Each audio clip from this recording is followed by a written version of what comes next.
Welcome to another episode of Nat Bar Brews. My name is Andy and I'm a beer lover and home brewer based here in Cardiff. And Nat Bar Brews is the name of my tiny little brewery in my kitchen, effectively. Well, actually now my garage. And also the name of this little podcast where I basically just try and track down interesting stories, interesting people loosely related to beer. And often what happens is I read something online that I think that is fantastic. And I badger the person who wrote it until they say yes to coming on.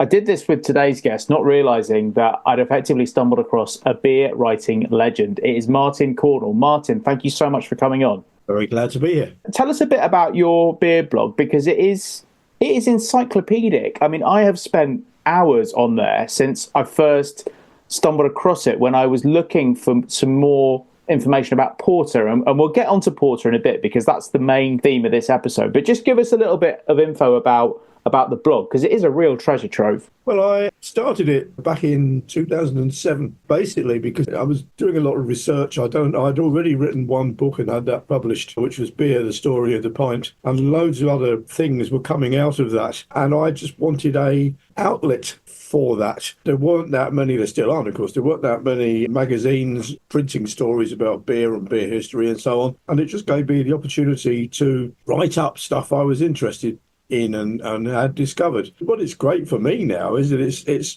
the resource where I can think, I wrote about that, what did I say? And go back and actually find stuff that I'd written and refresh my memory about things. So it's a great resource for me, and it's a great resource for other people as well. That's terrific. But it enables me to do things like basically say, you might have read this about, let us say, Ninkasi, the goddess of beer. Actually, that's all wrong, and this is what it really is. And then leave that there and hope that people looking for information on Ninkasi will come across it and read, something that is giving them a considerably more accurate version of the story than that they would find in other places. Yeah, so look, I want to explain to people the name of this blog so that they can find it. So it's pronounced Zythophile. I think I've got that right, but it's Zythophile.co.uk. So Zythophile, or it's written more like kind of Zythophile.co.uk. And honestly, once you find it, you will, like I have, lose hours. And what it will do, but in a lovely way, you'll gain so much knowledge. And also, it'll give you, exactly like you just said, Martyn, these conversations that you hear often down the pub where people go, did you know it is this? And you'll get the ammo to go, actually, it's not. And that's always such a satisfying moment, isn't it? When you go, actually, that's wrong. Because I've read Martyn Cornell writing about this, and I now know a lot more about beer glasses. I now know a lot more about India Pale Ale. I now know a lot more about porter. And I'm going to be dropping in some actual facts into the discussions that I have down the pub soon. That's good. So let's deal with porter, because I'll explain how I kind of got to this point. My latest brew is a porter, and I think that porter is one of those beers that there are loads of these myths around. Like, you feel like you know why it's a porter. The classic one that I always had, and I couldn't work out where I got this from, and I would love to get your thoughts on it, is that the reason porter is dark is so that it can hide a multitude of sins. You can kind of mix in bits of old batches, and this is what the publicans were doing back in the day of the London porters who just wanted a cheap drink and didn't have much money. So they put any old slop in together, make sure there's some dark malts in there so you couldn't really see through it, and they'd get away with selling it as beer. Is there any truth in any of that? Well, I mean, apart from the fact that brewers were trying to produce as cheap a beer as possible, no, not really. Brilliant. Before porter, brewers in London were brewing something that was called London brown beer. And it was made with dark malts, but not particularly roasted malts at that time. And it was not kept for a particularly long time before going on sale. That was probably the most popular beer in London around about the beginning of the 18th century. Then costs started rising, taxes started rising, and brewers tried to find ways of producing a beer that was as cheap as possible so that they didn't have to put up the cost to the public. And the various methods that they used to reduce the cost of the beer eventually ended up with the style we now know as porter. it's a style that has gone in and out of fashion, hasn't it? Because it was wildly popular at one point, wasn't it? So it was enormously popular. It was the main beer drunk in London right through until certainly the Napoleonic era. It was only around about the 1820s that it started to lose its popularity in Britain. But at the same time, it had become one of the, if that probably the first beer to become popular abroad outside its native country. So by this time, porter was being brewed in the Americas. It was being brewed on continental Europe. It was particularly popular in Poland. It was being drunk in India. Everybody talks about India Pale Ale. In fact, the most popular beer among Europeans in India was porter. The ordinary soldiers in the British Army and the East India Company Army, they drank porter. It was only the officers that drank the Pale Ale, the India Pale Ale. Porter was a worldwide popular beer by the start of the 19th century, and it only gradually started losing ground to mild beer in Britain from around about the 1820s, 1830s on. But it was still a very popular beer right up until the First World War. After the First World War, it started to decline, and the last porter in Britain was brewed in 1941. And after that, it vanished for another, well, more than 30 years. But now, of course, if you regard stout, which originally just meant strong porter, but now, more or less sits in the same area that porter once did. If you regard stout as direct descendant of porter, it's become hugely popular again. And you can go into your local Wetherspoons and see people sitting in front of pints of Guinness or somebody else's stout in much the same way as they might have done 150 years ago. It's brilliant, isn't it? How it's come full circle. And that's another thing, is that there's not actually that much difference between stout and porter, is there? Originally, stout was just strong porter. Then when we got to the First World War and the immediate aftermath of the First World War, taxes soared on all beers. And brewers did what they always do when taxes go up. They reduce the strength of the beer. So all strengths plunged. Porter had originally been round about 5.5%. That dropped to below 4%, 3.5%.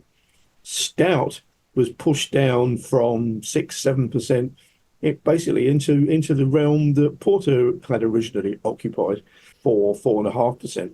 So there became no difference at all between stout and porter, and there still really isn't. You can find brewers that make porters stronger than their stouts. You will not be able to find any substantial difference between a beer called stout today and a beer called porter today. Lots of people try to invent spurious and mythical differences between the two, but basically there is no difference today between stout and porter. Yeah, that's interesting because, again, I think people are looking, especially in these days of craft beer being very trendy, they're looking for a taste difference. But actually what you've just, revealed, well, not revealed, but informed us on, is that it was a strength difference, not a taste difference, that was the boundary between them. Yeah, well, stout meant strong. Yeah, of course, it makes perfect sense. Plenty of occasions where you can find pale stout on sale. Originally, the strong porters were called stout porters, and the porter bit dropped off, so it was just stout.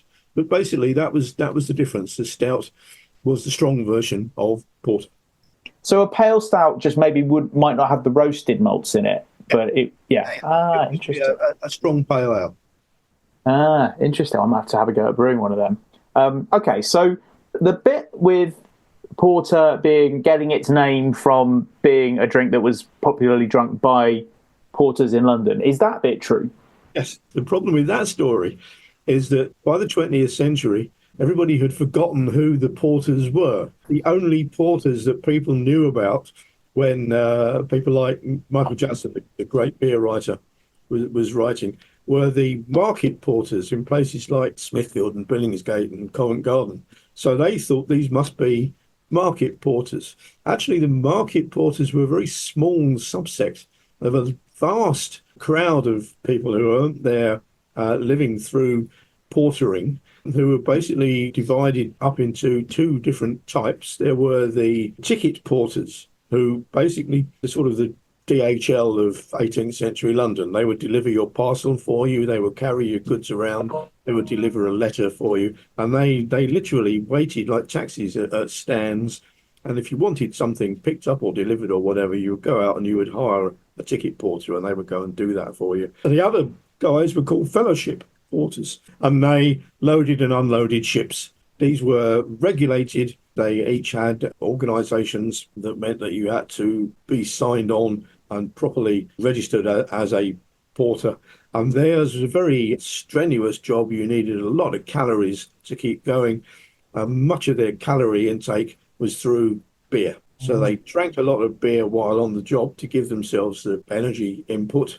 And the beer that they loved most was this style that developed in the late 1710s, which was given their name, porter. So it's named after these guys, the fellowship porters and the ticket porters. But the fellowship porters and the ticket porters died out, vanished at the end of the 19th century. The new docks, refused to let the porters' organisations work in them. The railway companies refused to let the porter organisations work for them on railway stations. They preferred to have their own railway porters. And so basically the job of the porter vanished, and so did the porters. By the middle of the 20th century, they've been completely forgotten. Wow. You mentioned earlier that in 1941, the last porter was brewed. Do you know a bit more about that? Not a lot. All we know is that in the records of Whitbread, there is a porter brew. Can't remember the precise date, but it's in 1941. And there are no more after that. Similarly, I think there are hints that Courage might have also been brewing porter around that time. But again, there are no more records of porter brewing taking place in Britain after 1941. It carried on in Ireland. Guinness was still brewing porter until 1973. That was only a minority beer. That was down around about 3.5%. And that was only really being sold to Belfast shipworkers. You know, they again would come off after a very strenuous, hot job and go into the pub and down several pints of Guinness's porter. But once again, shipbuilding was a dying trade in Belfast, and Guinness was finding that it wasn't selling enough of this stuff and knocked it on the head in 1973. So that was the last porter being brewed in the British Isles. Who brought it back? It was brought back by a couple of small brewers, a start-up called Penrose Court on the Welsh border, and the other was Timothy Taylor's in Yorkshire, and they both brought it back in round about the same time in 1978. Oh, well, okay. I've already learned so much about porter. This is fantastic. I'm going to give you a little bit of a cheeky little quiz question now. See if you can work this out through powers of deduction. I have called my porter. I've called it OB, and I wonder if there's two reasons why I've called it OB, both of which I learned about on your blog. I wonder if you can work out which either one of them is. Is it original something? It's right. There's two. One is OB, that stands for Old Blue, as in Old Blue Last, which I think is the pub in Shoreditch that claims to be the first to have served porter. And then the other one is Obadiah Poundage. Was that his name? The guy that wrote some pamphlet that was talking about porter. So probably both of these things you'll be able to put me right on. Well, the Old Blue Last was part of the story that porter was allegedly invented by a brewer called Ralph Harwood, who ran the Bell Brewery in Shoreditch. Oh, this is another myth, isn't it? That's another myth. How that story started, I don't know, because there was certainly no early records mentioning Harwood. He existed. He was a brewer, and his brewery ran for quite a long time. It ran through till the end of the 18th century. But he didn't have anything at all, as far as I know, to do with, I've been able to discover, to do with the invention of porter. And because one of his tied pubs, the Old Blue Last, was only a short distance from where the Bell Brewery was, and at some point, somebody in the 19th century decided that this must have been the first pub to sell Harwood's porter. No, there's no truth in that rumour either. Obadiah Poundage was, yes, a very important character. That was a pseudonym that this old elderly guy gave himself. He had been a worker in a brewery, grown up during the time when porter was being developed, and he wrote a letter to a magazine in the 18th century, late 18th century, setting out what he said was the story of the development of porter, about how it develops and who helped develop it and why it developed. And it's a very important source for our knowledge about the early history of porter. It's a bit confusing in places, and it introduces a few ideas that people have later run with and got wrong, like the three threads myth. Oh, this is where there was a story that different brews were combined to make porter. Is that it? Yes, well, that's how long have we got? Let's not get too confused about that. But yes, so yeah, he's certainly a very important part of the history of porter, and the great Ron Pattinson knows far more about the porter recipes than I do. He got together with the guys at Goose Island in the States, and they brewed an Obadiah poundage porter, which was their attempt at a pretty good one, I think it was as well, reproducing a proper 18th century porter with all of that meant in terms of properly roasted malts and so on. Yeah, I mean that was going to be one of my questions. Is how close is a modern porter, and the one I actually just looked up the recipe of what I have brewed. It's based on Henley Dark, brewed by Lovibonds. So it's a 4.8%, and it's got black malt, amber malt, pale crystal malt, pale chocolate malt, and it's got some Fuggles and some Goldings in it. You know, how close is that to an Obadiah poundage time porter? Well, it wouldn't have had Fuggles in because that didn't appear until the 1870s. There you go. Good. The point about porter is that you could probably point to at least 5 different types of porter down the years. It changed and developed. So the very earliest porters were brewed with diastasic brown malt. So this was a brown malt that still had some diastasic action. So you were still going to get starches turned into sugar by the action of the brown malt that you were using. Eventually, brewers realized that, in fact, the brown malts that they were using were really not that efficient, not that great at starch conversion. And it was much better to use pale malt, which is vastly better at the starch conversion than brown malt. But then, of course, you use the colour that people wanted. People demanded a dark beer.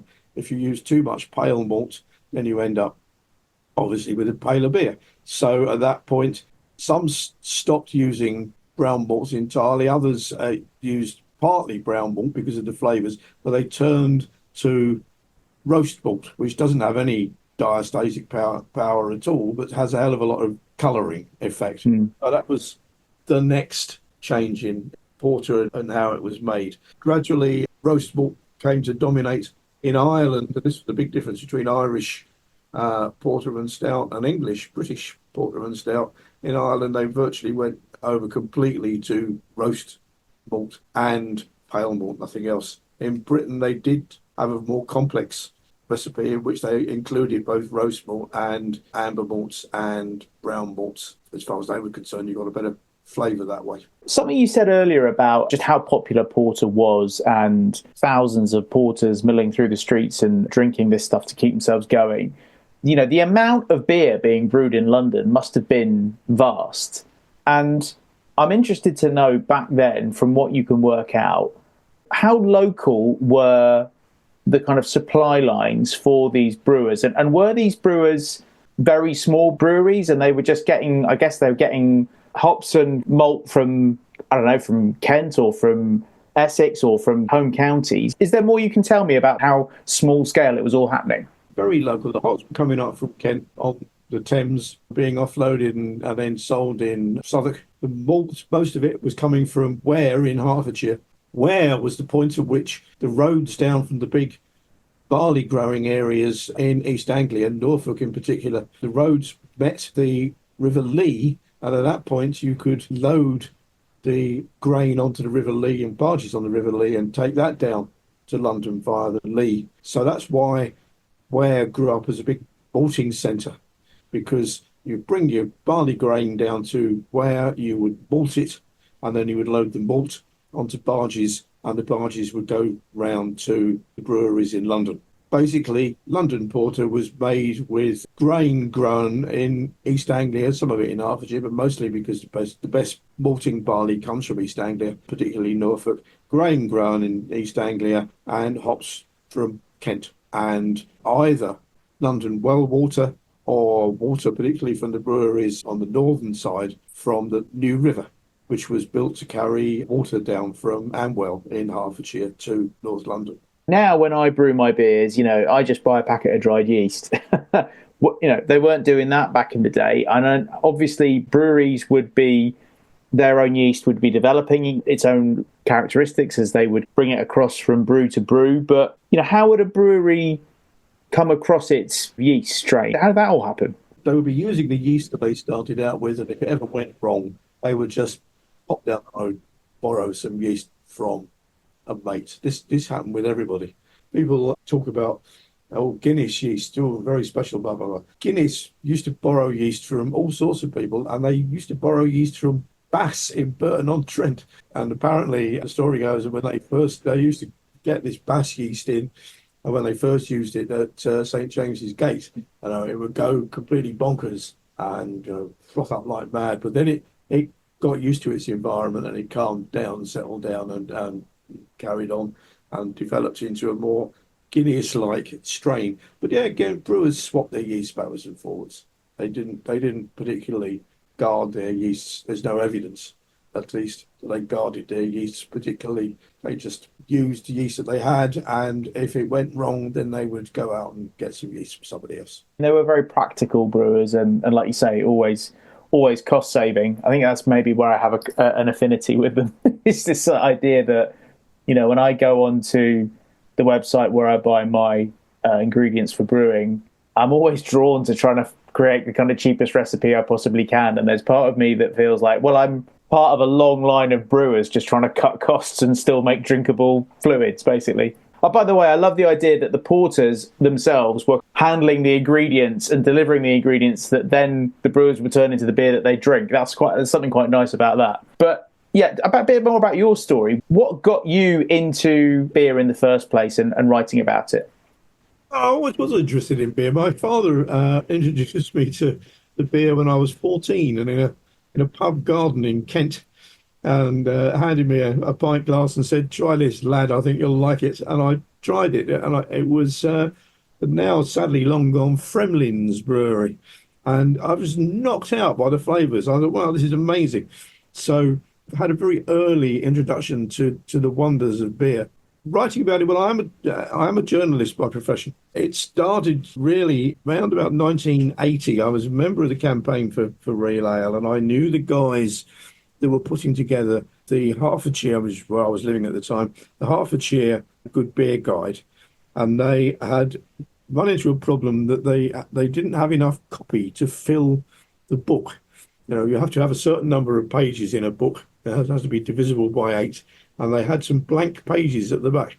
So they said to me, "Would you like to write something? Why don't you write a short history of brewing in Hertfordshire?" And I said, "Oh, yeah, that sounds like fun." Thinking that this would be reasonably easy to put together. So I went off and I found that it wasn't that easy to put together. I really enjoyed doing the research. So once I'd written up a fairly short piece on vanished Hertfordshire breweries, I just carried on researching, and I eventually managed to get together a history of the brewing in Hertfordshire. Unfortunately, it was far too long to get published, about 120,000 words, and nobody would publish it. At that time, late 1990s, at that time there hadn't been a book on the history of brewing in Britain for about 25 years. So I thought, I will write a book on the history of brewing, which I managed to sell to a publisher. And it came out, and unfortunately, to my extreme annoyance, a gentleman called Pete Brown bought his book on the history of brewing in Britain out about 6 weeks before mine, which was extremely frustrating. But there we are. But he did have to rewrite his because he put in stories which I had debunked in my book. So his second edition he had to rewrite. So I just carried on from there, really. And as I dug into the history of brewing, I was finding more and more stories like the Three Threads story, which you would read everywhere, even in the most academic books about the history of porter, and discovering that they weren't actually true. They didn't stand up if you looked hard enough at them. It was giving me a lot of pleasure to turn into the debunker of all these stories, and I've more or less carried on from there. It really comes across reading your writing that you have done the research yourself, not just looked at what everyone else has written and then, which I guess, that is a part of writing and a part of journalism is, you will reference other people, but you have this mind where you go, well, actually, I really want to know for myself what happened there. And often you're finding stuff that, like you said, has just been assumed and passed down knowledge for generations. Absolutely. I mean, I'm just in the middle of a short book now on the history of a pub in Fleet Street called the Tipperary, which is a well-known pub and a famous old pub. Every single fact you will read in books in the printed mentioning the Tipperary in the past 20 years is completely wrong. And the problem is that people just repeat what they've read elsewhere without actually bothering to check it out, and without actually thinking occasionally, no, hang on, that actually doesn't make sense. That can't be right. That doesn't work. Beer history is a very popular subject. Everybody likes talking about the history of beer.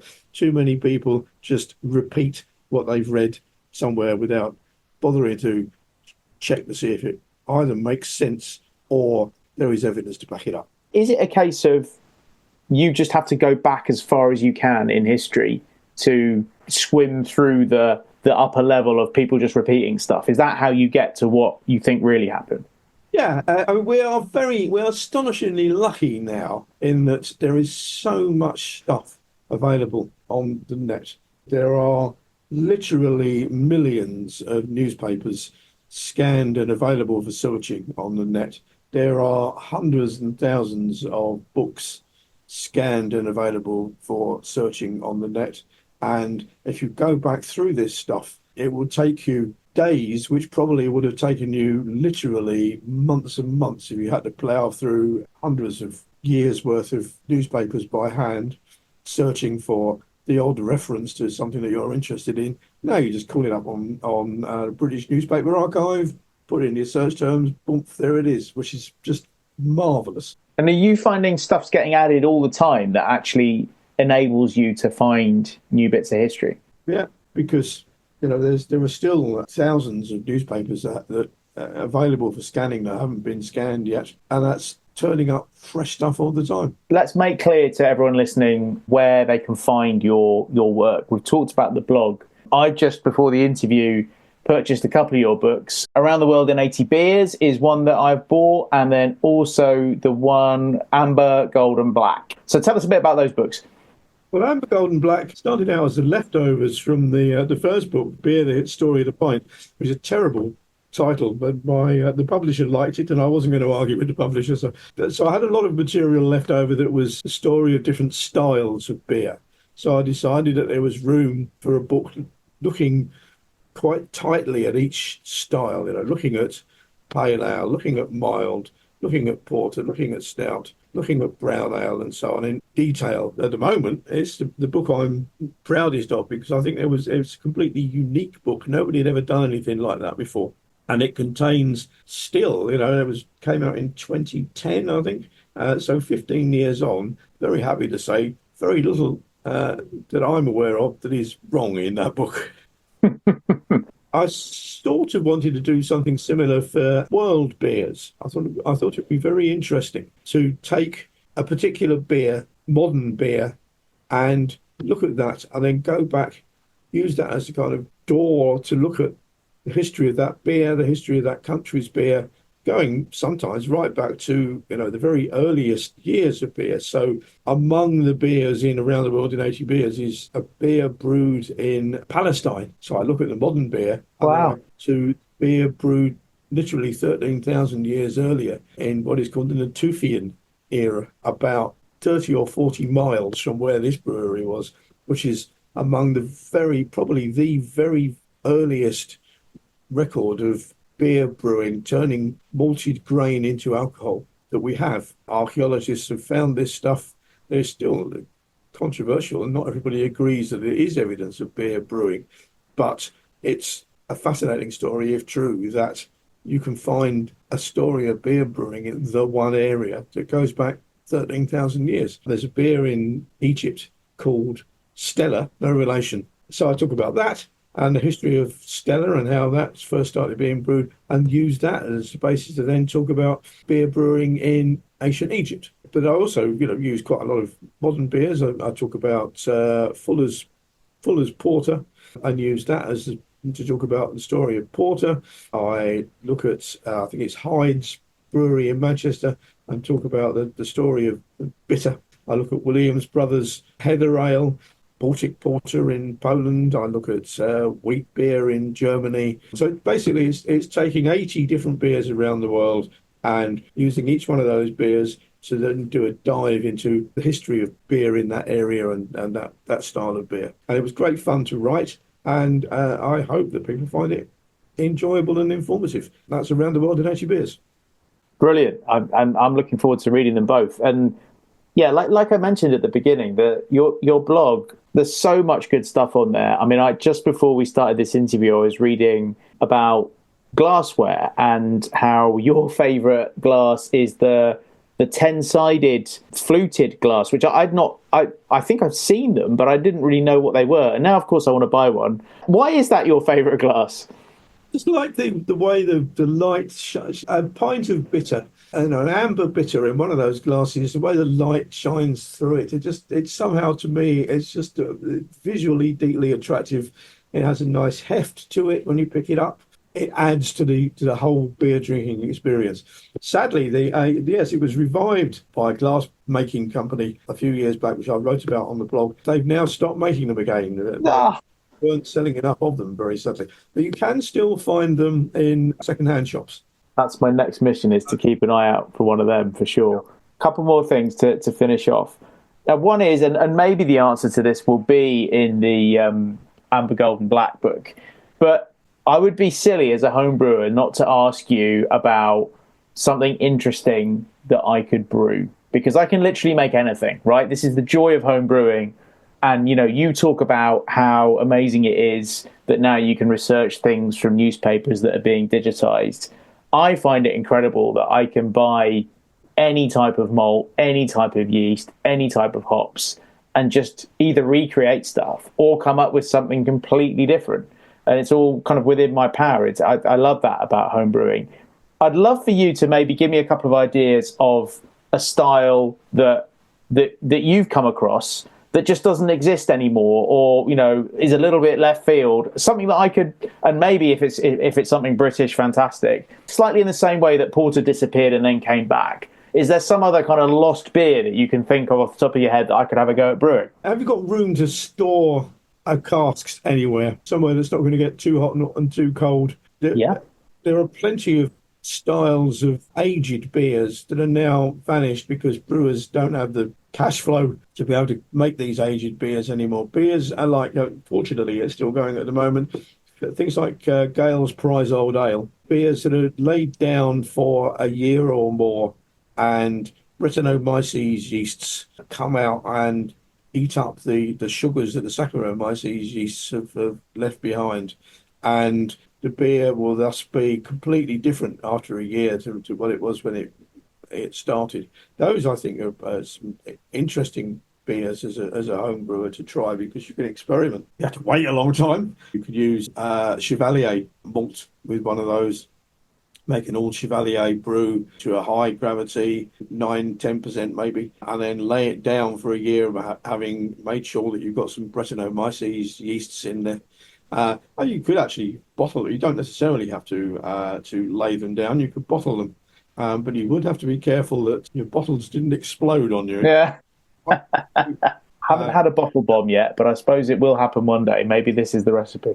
And the other style that nobody makes anymore is the stronger milds. A 5 or 6% mild beer. Mild beer, of course, is a beer meant for speedy consumption. It was called mild because it hadn't developed those tart and rather more acid flavors that an aged beer develops. So brewing a strong mild, which is meant for quick consumption, will be an interesting experiment as well. Again, a beer that you just don't find anymore. Sarah Hughes in the West Midlands. They do a strong barley. They're about the only brewery that makes a regular habit of brewing a strong barley. Great. That's a great idea. Is there, I'm trying to think how I would go about building a recipe. I guess I could research some strong malts that existed in the past, and there may be some clues as to what they were using back then.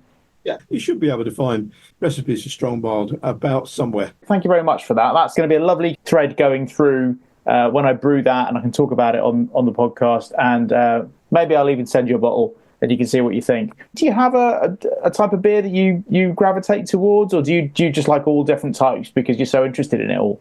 I used to say that I liked all sorts of beers, but actually, as I've grown on, I realised that, yes, I really do like a good traditional English bitter. If I was stuck on a desert island and they said you can only have one type of beer, I'll say, okay, cask conditioned English bitter, thank you very much, that'll do.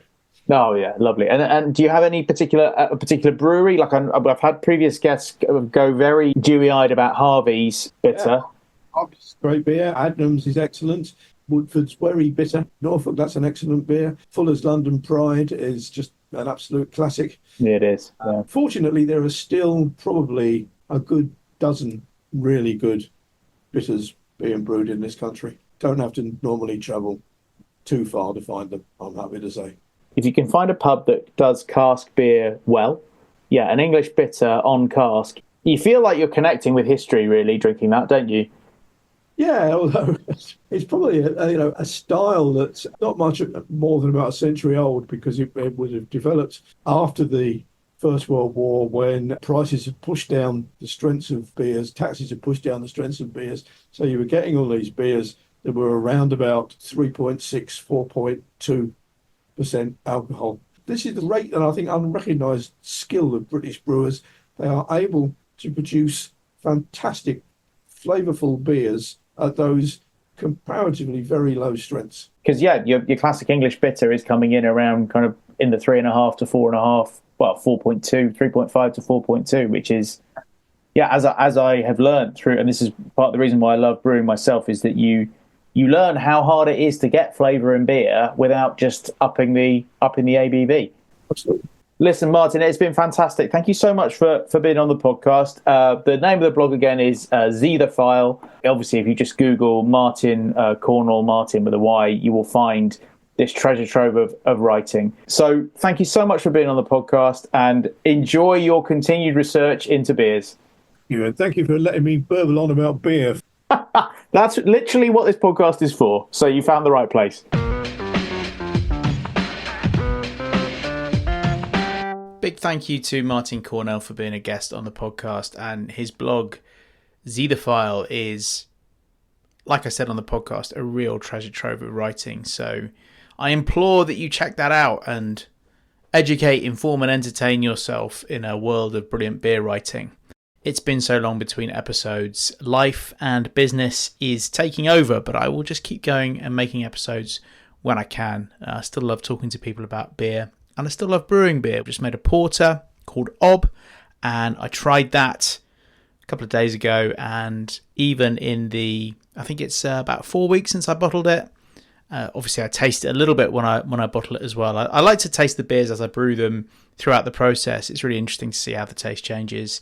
This one has gone from bottling day to drinking it 4 weeks later, has really matured even in that time. It's tasting really good, very, very drinkable. So it's really nice to have brewed a porter when I'm talking about porter on this episode. And if you haven't drunk a porter in a while, what a good excuse, having listened to this, to go and buy one and try one, because, as we've heard, it is a style with an incredible history, a brilliant story, and it was vastly popular. It was the beer, it was the lager of that era. It was what people drank. Your average pint would be a pint of porter. So I think it's great to reconnect with those stories. I love what Martyn was talking about, and I've been reading his book, Around the World in 80 Beers, and that section about the 13,000-year-old brewing, evidence of brewing in Palestine.